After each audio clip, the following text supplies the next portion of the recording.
Oi, pessoal, sejam muito bem-vindos a mais um episódio do podcast Diretrizes. Eu sou a Rayane, sou aluna do curso de Direito e também membro do Centro Acadêmico. E hoje eu tô aqui juntamente com o Natan para mais um episódio do podcast, né? E hoje o episódio tá bem especial, né, Natan? Sim, o episódio de hoje ele é muito especial, principalmente porque estamos comemorando o mês do orgulho LGBT e nossos convidados foram escolhidos a dedo para estar representando esse mês. A gente chamou duas pessoas muito especiais aqui para a faculdade, uma professora e um egresso, né? Uma pessoa que passou aqui pelo curso de Direito. E eu gostaria que vocês se apresentassem, professora Márcia e Alex. Tudo bem com vocês? Olá a todos, obrigada pelo convite. eh, Olá a todos os ouvintes. Bom, meu nome é Márcia Menin, eu sou professora aqui da Unifipa de Direito Civil desde 2010, ou seja, já faz 15 anos. Eu sou graduada em Direito, mestre em Direito Civil pela Universidade de São Paulo e doutoranda em Filosofia do Direito pela PUC de São Paulo, né? O meu tema de tese versa sobre gênero e direito das famílias, né? Uma teoria crítica feminista sobre o direito das famílias, né? E fico aqui à disposição para vocês, para o que vocês quiserem saber a respeito da minha atuação aqui dentro. Hoje a gente tá com a Alex aqui também. Quer que se apresente aqui pra gente, Alex? Boa noite a todos os ouvintes, a todas as ouvintes. É um grande prazer estar aqui com vocês. Obrigado pelo convite. Eu sou o Alex, eu sou egresso aqui do curso de Direito.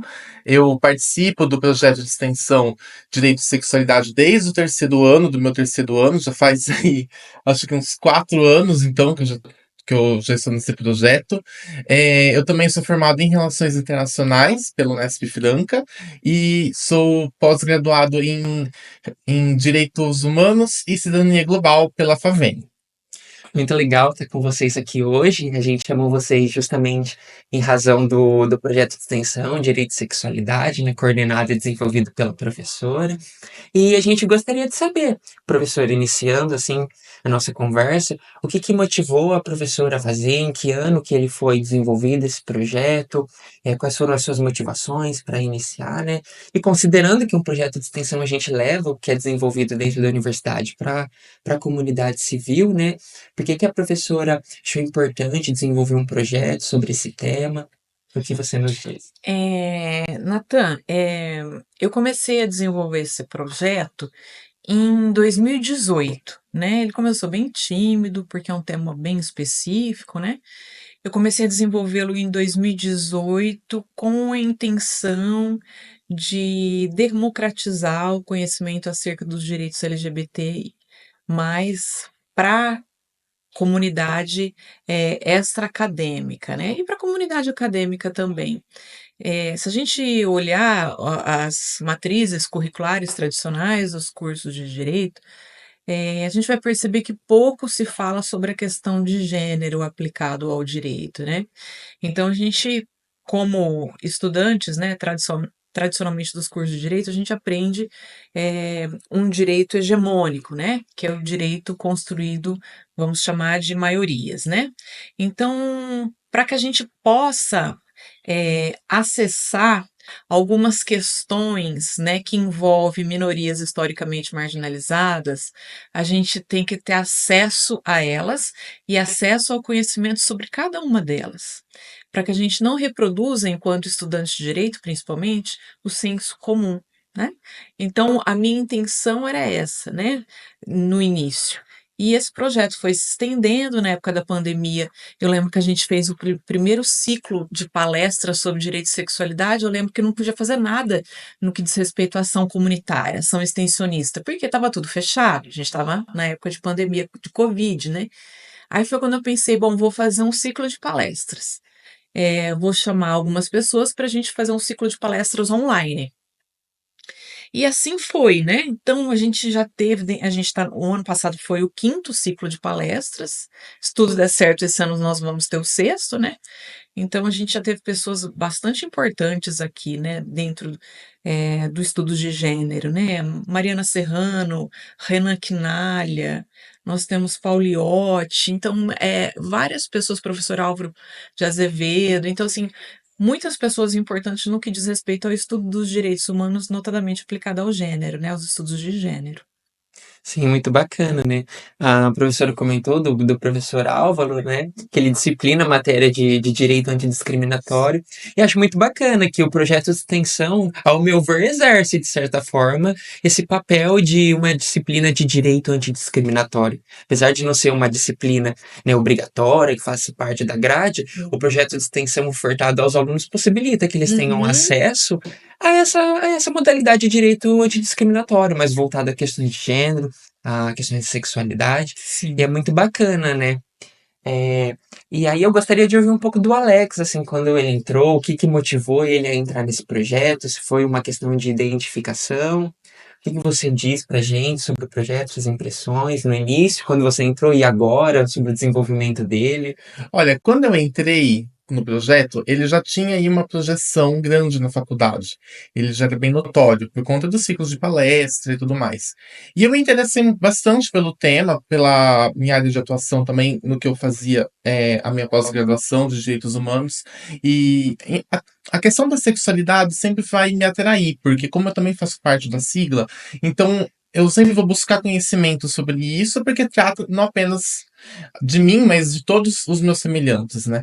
Então isso também me motivou a entrar, para conhecer mais sobre os nossos direitos, para espalhar esse conhecimento na sociedade, não apenas no ambiente acadêmico, mas também para fora dela, sabe? Então isso foram as minhas principais motivações.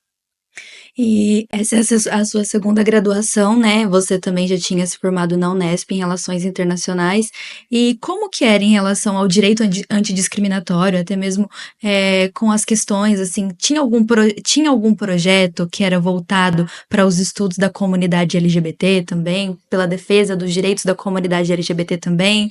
Ou você só foi ter contato com isso aqui no curso de Direito? Como que era a comunidade acadêmica lá na sua primeira graduação? Olha, na minha primeira graduação, as questões de direitos LGBTs não eram muito discutidas, porém também não é essa questão não era tratada de forma fechada.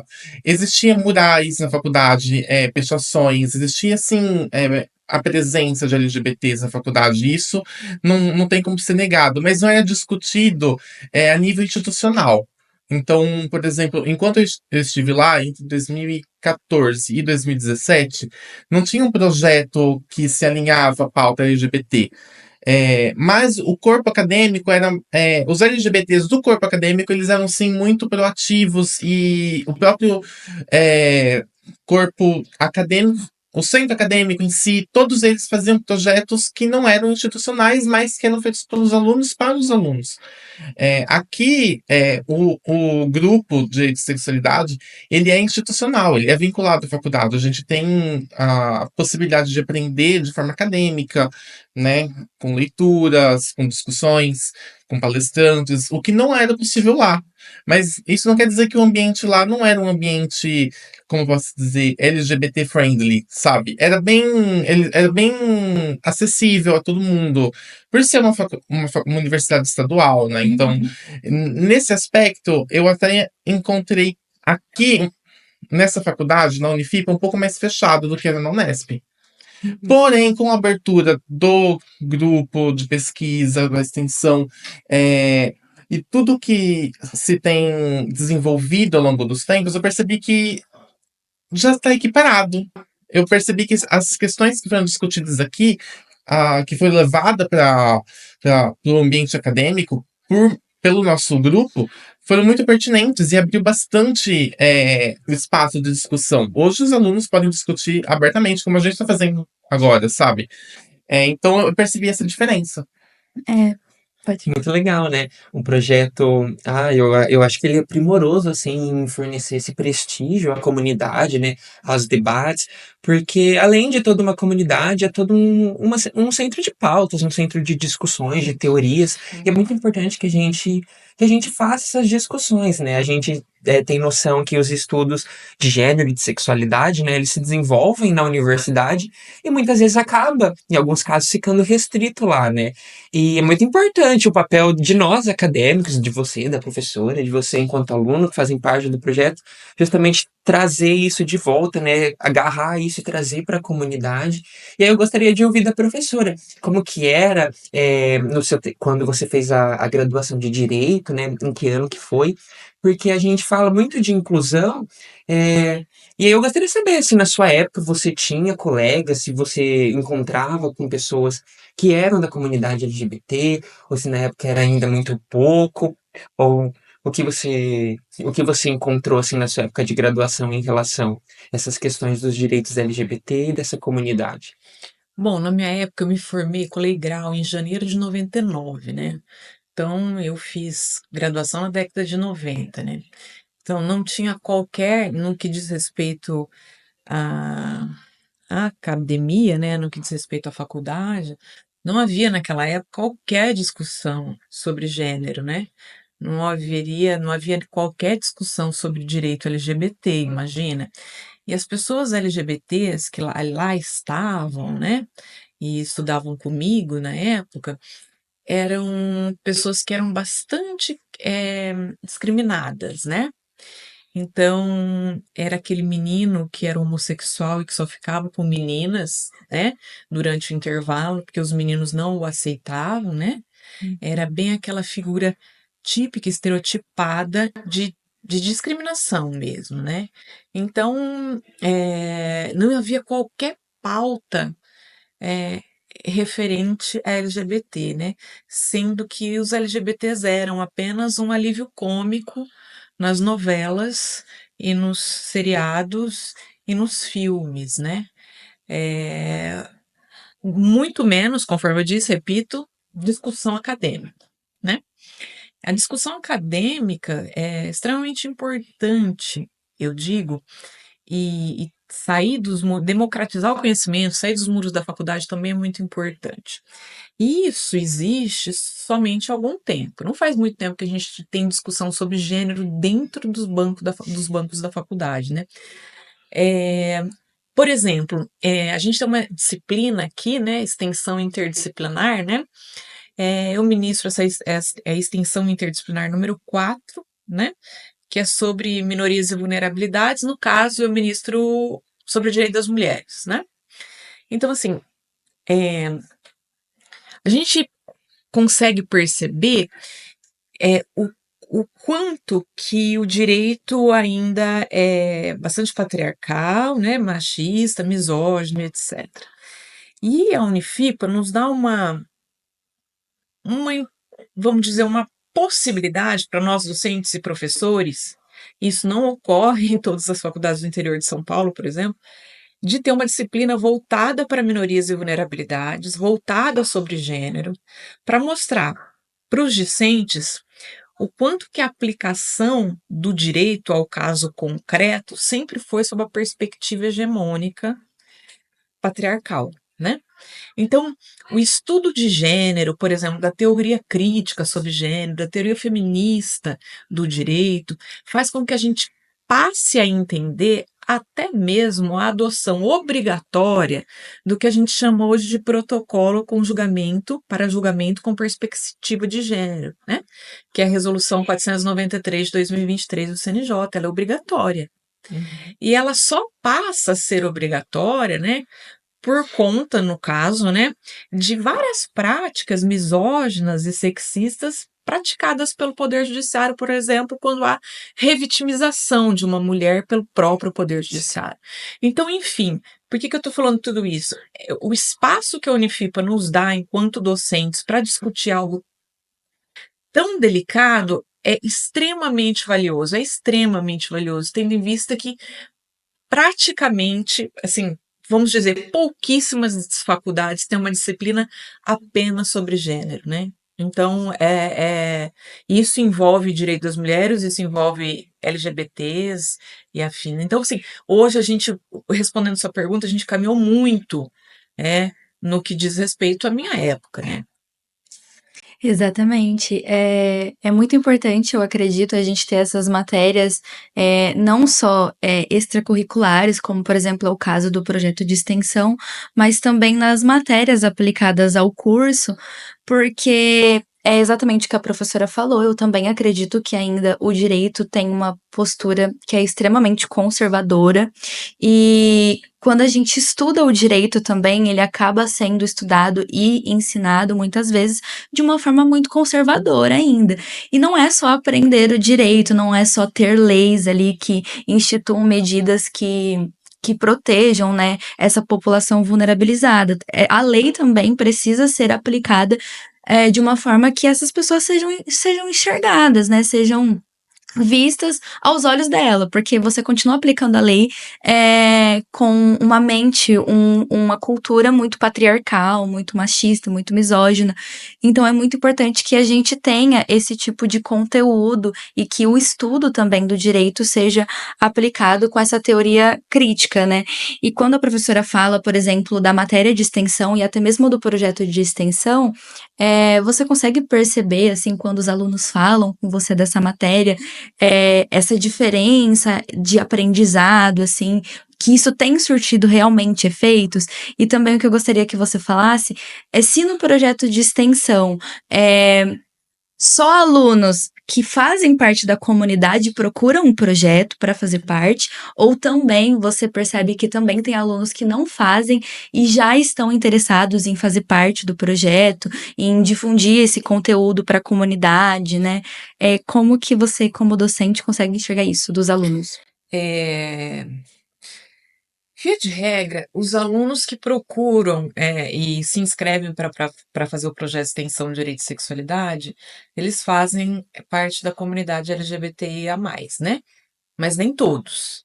Uhum. E eu percebo, né, eh, que, via de regra, quando mulheres procuram, são as mulheres que não fazem parte, via de regra, da comunidade. Ou seja, elas se adentram ao projeto de extensão de forma mais tranquila, sem medo de ser rotulada. Então, eu percebo ainda que os homens que não são da sigla LGBT, eles acabam tendo um certo receio, essa é uma impressão, posso estar errado, mas acabam tendo um certo receio de fazer parte do projeto de extensão por serem, eh, com medo de ser, com receio de serem rotulados LGBTs. Eh, Nós, mulheres, temos menos preocupações com esse tipo de rótulo, né? Sim. Então, eu diria assim que as mulheres se sentem mais confortáveis para ser aliadas. Muito interessante, né? E isso que a professora mencionou é uma coisa que eu também já percebi, assim, a professora tinha até comentado na sua época de graduação, da situação, né, de um rapaz, né, que era da comunidade, que ele ficava só com meninas. Na minha época de ensino fundamental e ensino médio também, eu só tinha amigas meninas, não tinha nenhum amigo menino. E era um momento que no ensino fundamental nem eu entendia que eu fazia parte da comunidade, nem entendia essa diferenciação, né, que existe. E depois que eu entrei aqui na Unifipa, foi um ambiente que eu gostei muito, justamente porque eu não senti esse contraste. Sabe, desde o começo eu sempre me percebi como um aluno igual a qualquer outro. A questão da minha sexualidade nunca foi um ponto que me diferenciasse. Foi só mais uma característica. E eu acredito que, em grande parte, isso em razão do projeto desenvolvido pela professora, né?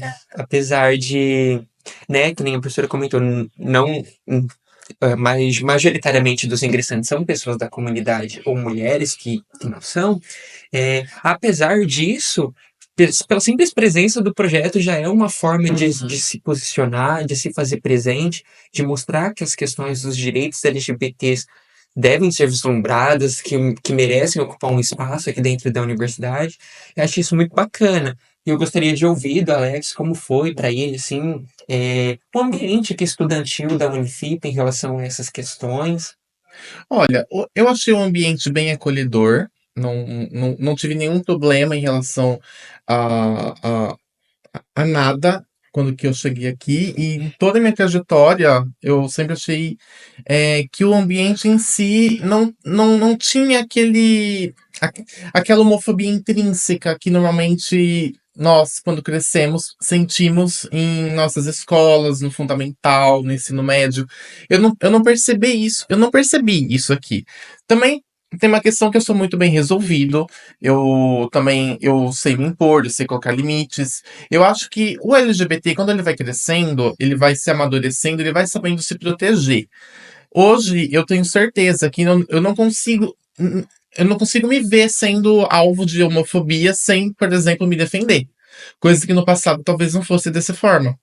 Então, o ambiente aqui, eu não me vi em nenhuma situação que poderia me colocar numa situação constrangedora, que eu me sentisse mal. Eu achei o ambiente muito acolhedor.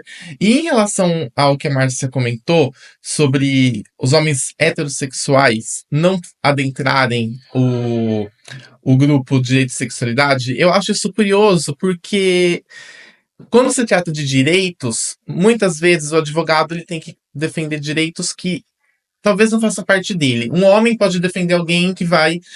Uma mulher que precisa de uma medida protetiva da Maria da Penha. É, um heterossexual pode muito bem defender um LGBT. Eu, como advogado, já consegui um cliente, uma cliente, na verdade, por conta de transfobia.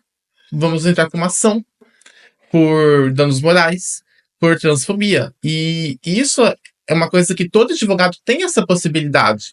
Porque, como representantes da OAB, sabe, nós somos aqueles em que as pessoas vão buscar para fazer valer seus direitos. Então, se nós não estamos aptos a defender todo mundo, então como nós podemos ser chamados realmente de advogados, se a gente só vai defender quem é como nós? Tem que acolher e tem que defender o diferente? Claro! E eu acho que ter conhecimento sobre a legislação que protege os LGBTs, que protege as mulheres, é fundamental para um advogado. Então, eu acho curioso, e na verdade eu faço até uma crítica aos heterossexuais que não entram no projeto, talvez por medo, por preconceito, porque vai surgir oportunidades que eles vão trabalhar com a população LGBT e eles não vão ter esse conhecimento porque não aproveitaram durante a faculdade. E isso é muito lamentável. Pô, eu acho que acaba até sendo uma questão, uma forma de silenciar, mais uma vez, porque quando você procura um advogado nessa situação, você já tá muito vulnerabilizado. E aí um advogado que não sabe lidar com isso fala, olha, eu não posso fazer nada, você não pode fazer nada nesse caso. E pode, na verdade, o advogado não sabe orientar, a pessoa não vai procurar outra coisa, ela vai se sentir realmente mais vulnerabilizada ainda, né? Mais, eu diria que oprimida, né? Sim, com certeza. Por exemplo, se chega uma pessoa que acabou de sofrer uma homofobia, uma transfobia, e chega atrás de um advogado e sofre outra por parte do advogado, É. né? Vai estar numa situação ainda pior. Então, eu vejo como é necessário ter acesso ao conhecimento, às leis que defendem os LGBTs, justamente por conta da nossa profissão. Nós não estamos aqui para defender direitos, nós estamos aqui para fazer valer a advocacia. Então, a gente tem que aprender sobre os direitos LGBTs, sobre todos os direitos, porque se a gente vai defender só os nossos, então. É exatamente uma coisa também que a gente aprende muito na faculdade e outra que é pouco tratada é a advocacia em direitos humanos também, né? A gente aprende muito sobre a advocacia na área civil, na área de direito tributário, na área penal, e a gente não aprende muito. A advocacia, a gente muito pouco se fala na advocacia em direitos humanos, mas a advocacia em direitos humanos, ela pode envolver todas as áreas do direito, né? Porque muitos dos conflitos ali envolvem um direito humano. E aí eu gostaria que você falasse como tem sido a advocacia para você, se você também tem atuado nessa área da advocacia em direitos humanos. Eu acho que é muito difícil não conciliar o direito civil com os direitos humanos. Uhum. Mesmo porque quando se trata de defender direitos, você já está falando em direitos humanos, porque Exato. trata-se de direito à vida, à dignidade da pessoa humana. São os direitos mais basilares que tem, os direitos humanos. e é o alicerce de todos os outros. Então, sempre que eu vou fazer uma petição, alguma coisa, primeiro eu vou na Constituição, primeiro eu vou nos direitos fundamentais, e aí eu vou construir meu argumento, e aí eu vou solidificar ele com o Código Civil. Então, é uma questão de construção. Se você já vai lá da base, vai construindo até aqui em cima, com o Código Civil, com o Código Penal, você já vai ter um argumento muito mais forte para tratar. E eu acho muito interessante que a gente tem aqui na faculdade muito sobre direitos humanos na nossa própria grade, né? Com E certeza. isso tem que ser assim, a gente tem que aproveitar muito isso, porque dá muito argumento lá na frente, quando a gente vai trabalhar, porque a gente consegue construir os argumentos com base neles, indo desde a Constituição Federal até tratados internacionais, jurisprudências que versam sobre o tema.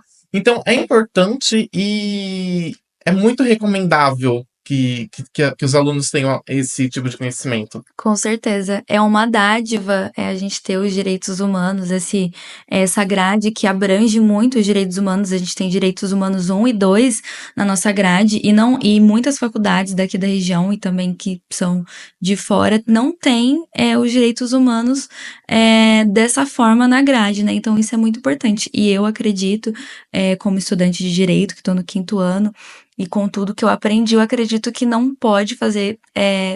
Não tem como você ser um bom operador do direito se você não basear a sua defesa, se você não basear o seu trabalho nos direitos humanos, né? Da mesma forma que você falou, olhar a Constituição, primeiramente, os princípios, os tratados internacionais e olhar, né, com esse olhar um pouco mais humano, um pouco mais sentimental também, de sentir e se colocar no lugar da pessoa, né? Não é porque você não faz parte, por exemplo, da comunidade LGBT que você não precisa aprender e defender de forma humana, né, essa pessoa. E uma coisa muito interessante, até nesse sentido, né, é que nós temos uma grade que eu também considero primorosa, assim, em relação a direitos humanos, a garantia de direitos fundamentais, mas eu acredito também que os projetos de extensão, incluindo também os projetos de pesquisa, né, de iniciação científica aqui da universidade, que eles contribuem justamente para esse arcabouço dos direitos humanos.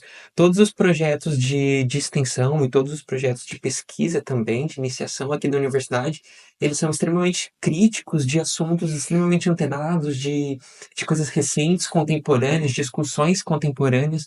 Eu acredito muito nisso que a Unifipa nos proporciona uma formação bem ampla, assim, em relação a essas questões, e isso muito graças aos projetos de extensão, como eu comentei.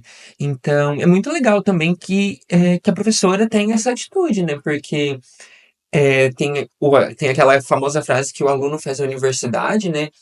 Mas tem muitas nuances nisso. E é muito bom poder contar com um corpo docente, né? No caso, a professora aqui representando, com um corpo docente que também esteja disposto a colocar essas pautas, a desenvolver esses assuntos, que muitas vezes pode até ter o interesse do aluno, mas o aluno precisa da ajuda do docente para desenvolver isso, e todo esse campo de debate que a professora construiu através do projeto de extensão é muito bonito. Apesar de eu não ter feito parte, o que me arrependo muito, é um dos projetos mais lindos assim que eu já vi, me enche os olhos de verdade.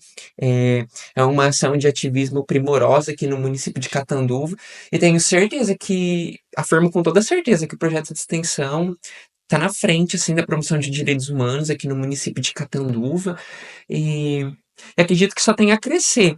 Eu gostaria de ouvir da professora, para finalizar, sobre o projeto, né? Sobre o que a professora sente encabeçando um projeto tão bonito como esse, que angaria muitos alunos interessados nessa causa, que estão interessados em encabeçar essa luta, fazer parte disso com a professora. Porque eu imagino também que quando a gente coloca uma ideia dessa, né? Um dos nossos desejos é que seja apoiada, que tenha essa adesão dos alunos. E eu acredito que tenha muito o seu projeto. Gostaria de ouvir da professora. Bom, e para mim, eu costumo dizer que esse projeto de extensão, né, existente desde 2018, conforme eu disse, ele é a menina dos meus olhos, né? Então a gente aqui dentro assim de Catanduva, gostaria que se estendesse para além de Catanduva. A gente sempre foi assim bastante atuante, né? Então as rodas de conversa no mês do orgulho, né? É, nós, o ano passado, participamos da primeira Conferência Municipal de Direitos LGBT aqui em Catanduva, que o Conselho LGBT aqui também da diversidade é bastante atuante. O ciclo de palestras sobre direitos de sexualidade, palestras em algumas instituições. Então, assim, é, a, a minha intenção dentro desse projeto conforme eu disse, repito, democratizar o conhecimento para que as pessoas não reproduzam o senso comum a todo momento, né? Então, a realização do material ABC da Diversidade, que vamos chamar de uma pequena cartilha que eu fiz, que chama ABC da Diversidade, Primeiros Passos para Compreender a Diversidade Sexual de Gênero. É uma cartilhinha muito simples, didática, de beabá, para que a comunidade possa entender o que é diversidade sexual, o que é diversidade de gênero, e para que os pais dessas pessoas possam os acolher, né? Hoje a gente vê um índice de suicídio da comunidade LGBT muito grande, né? E muitas vezes é porque essas pessoas se sentem inadequadas, e os pais sentem que essas pessoas são inadequadas àquilo que se vê, né? Então, o índice de depressão, o índice de suicídio é muito grande na comunidade.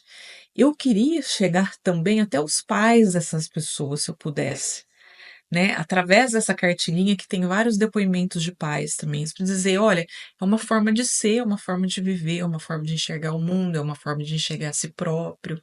Então, o acolhimento é bastante importante.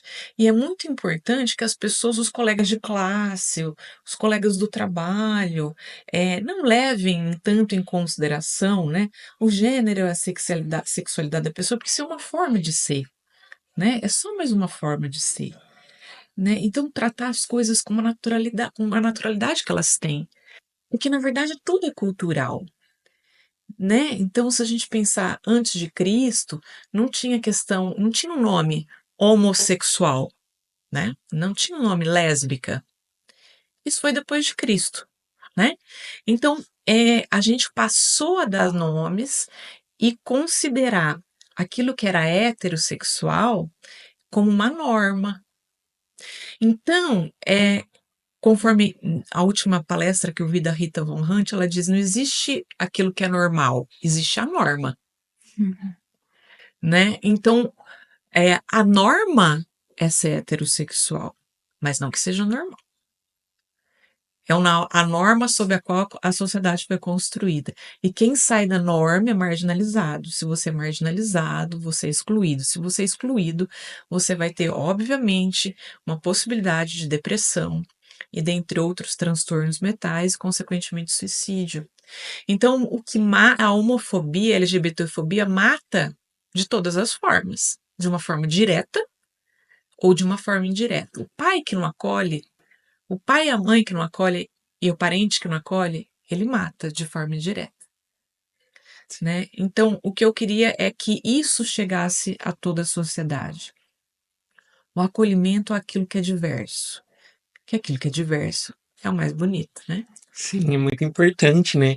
Novamente frisando a importância do projeto da professora, que assim como o projeto Diretrizes, um desses objetivos é justamente difundir todo esse conhecimento, difundir todo esse diálogo, que ainda bem que aqui na Unifipa é muito debatido, é muito conversado, se faz como rotina, né? Assuntos como esse, não só de assuntos LGBTs, mas assuntos relacionados a direitos fundamentais, direitos humanos no geral. E é muito bonito quando a gente, encabeçando o nosso projeto, olha também outros projetos encabeçados por outras pessoas e vê que, apesar das suas diferenças, buscam no final justamente isso, né? Promover um espaço de debate, promover um espaço de bem-estar. E aproveitando que a professora citou a cartilha ABC da Diversidade, né, desenvolvida pelo projeto, a gente também vai deixar na descrição do episódio o link para ter acesso dessa cartilha, né? Ela foi desenvolvida essencialmente pelos alunos, né, com a supervisão da professora. E para finalizar, gostaria de ouvir um pouco da professora sobre o desenvolvimento da cartilha e também o Alex, para finalizar, depois falando sobre as percepções dele em relação ao desenvolvimento dessa cartilha. Uhum. Essa cartilha já era um projeto antigo, né? E eu falei, ó, vou aproveitar um tempinho, vou tentar escrevê-la com auxílio aí as ideias dos alunos. A gente fez uma reunião, o que eles achavam que tinha que ter uma cartilha bem beabá, bem simples, né, para qualquer pessoa, mesmo que não tenha tido contato, conseguir compreender. Essa cartilha foi uma cartilha feita em parceria com a Comissão da Diversidade da OAB, né? Sob a presidência da Aline Renata Gomes, e a Comissão de Direitos Humanos, com a presidência tudo aqui de Catanduva, né? Com a presidência da Adriana Ribeiro, eles nos deram assim, muita força, assim, fizemos reuniões para conversar sobre a cartilha, fizemos o lançamento da cartilha agora, no dia 3 de junho, né? Juntamente com a roda de conversa sobre a ABC da diversidade, com o Ricardo Gazola. Então, assim, eu pretendo que seja a primeira de algumas. Pretendo muito que qualquer pessoa tenha acesso a essa cartilha, né? Não é uma cartilha com vocabulário erudito, não é uma cartilha só para quem é da psicologia ou do direito, uma cartilha para toda a população, justamente para que as pessoas tenham acesso, qualquer pessoa tenha acesso, e principalmente pais e pessoas LGBTs. Sim, gente, a cartilha tá um encanto. Ela tá bem lúdica, ela trata das questões com uma linguagem simples, ela tá bem acessível, as imagens são muito bonitas, e assim, eu adorei. Quando que eu vi, eu até falei pra Márcia, que coisa linda! E não percam a oportunidade de verem vocês, porque realmente tá muito caprichosa. Eu já vi a cartilha, realmente está muito bonita e eu gostaria de parabenizá-los também, Obrigada. parabenizar vocês em nome de todo o projeto, porque às vezes no direito também a gente tem muito uma dificuldade de passar esse conhecimento de uma forma simples, né? Porque a gente aprende a escrever difícil, às vezes a trazer essa linguagem um pouco erudita, e é muito difícil, às vezes, uma pessoa que sabe escrever difícil, escrever de uma forma simples para que a população consiga entender. E isso é o mais importante, né? Que esses ensinamentos, eles não fiquem só aqui nos muros da faculdade, que a comunidade possa acompanhar, que a comunidade possa reconhecer os seus direitos, que possam lutar também, né? E para finalizar, então, eu gostaria de fazer uma pergunta muito especial para vocês. É a primeira vez que a gente está fazendo aqui no podcast, mas a gente gostaria de iniciar fazendo, de terminar, né? Começar com vocês nesse episódio que a gente está fazendo aqui hoje, mas é uma pergunta que a gente quer levar para todos os palestrantes, né? Eu gostaria um pouco de ouvir a resposta da professora Márcia e também do Alex sobre o que é direitos humanos para vocês. Nossa! Olha, vou falar de forma menos acadêmica possível, que eu falo que o verdadeiro professor é, é aquele que faz efetivamente tocar o coração de todas as pessoas, independentemente dele ter o mesmo conhecimento que você. Verdade. Então, eu não vou entrar em tratados internacionais e não vou falar de direitos humanos de uma forma acadêmica, né? Uhum. Eu também só queria desmistificar a questão de direitos humanos, né? Algumas pessoas falam que direitos humanos é coisa de esquerda e põe isso dentro de um campo político partidário, eu estou dizendo, né? Posso dizer que direito humano é qualquer coisa, né? Por exemplo, agora eu estou bebendo uma água aqui com vocês. Isso faz parte de um direito humano que eu tenho, né? Eu estou aqui me expressando com vocês, falando de uma comunidade historicamente marginalizada. Então, isso foi um direito humano que foi me dado. Aqui dentro da faculdade, quando a gente tem aula de processo civil, eu tenho aula de direitos humanos dentro de processo civil. Uhum. Aqui dentro da faculdade, quando a gente fala de direito tributário, a gente está falando de direitos humanos. Ou seja, não existe qualquer direito desvinculado aos direitos humanos. Só não vai existir direitos humanos em uma ditadura. Caso contrário, tudo versa sobre direitos humanos, né? Então, os direitos humanos são isso. São possibilidade que eu tenho, a possibilidade de ter acesso a tudo aquilo que me faz ter bem-estar. Isso são direitos humanos. E nada tem a ver com questões político-partidárias. Tem a ver com bem viver, somente. Muito bom. Sim, é impossível falar melhor que a Márcia. Mas pra mim, eu acho que vai muito no sentido do que a Márcia falou. Direitos humanos é a base para todos os outros direitos, direitos trabalhistas. O que seriam os direitos trabalhistas se não tivesse direitos Com humanos? certeza. Seria uma escravidão? Então, Uhum. direito civil, como ela falou, direito tributário, o penal, tudo tem direitos humanos, porque direitos humanos é base, gente. São os direitos fundamentais. Se eles são fundamentais, se eles são humanos, nós somos humanos. E são direitos fundamentais para quem? Para nós. Não tem como viver sem eles. A vida sem eles é uma ditadura, como a Márcia falou. Então eles são fundamentais, eles são a nossa base. Perfeito. Muito legal ouvir isso de vocês, né? Porque quando a gente responde uma pergunta, a gente coloca um pouquinho da gente nessa pergunta, né? Muito bom estar contando também com a presença de vocês. Muito bom também fazer parte da mesma universidade que vocês, aqui só felicidades em relação a essa dinâmica entre nós que está acontecendo aqui agora. Muito obrigado novamente. E finalizando esse episódio, né, com essas ilustres presenças, com aqui a minha parceira Rayane, com a Juliana, que está aqui atrás das câmeras, a gente agradece. Estamos chegando ao fim de mais um episódio. Lembrando que a gente vai deixar na descrição do episódio o link para ter acesso da cartilha ABC da Diversidade, desenvolvida pelo Projeto de Extensão de Direitos Instagram também do Sexualidade. projeto de extensão, né? Que é o Cidadania Plural. Isso. Sim, então confiram lá, dê uma lida, tanto na cartilha, quanto acessem o Instagram deles, tá certo? Muito Muito obrigado, obrigada, viu, tchau. gente? Tchau. Beijo.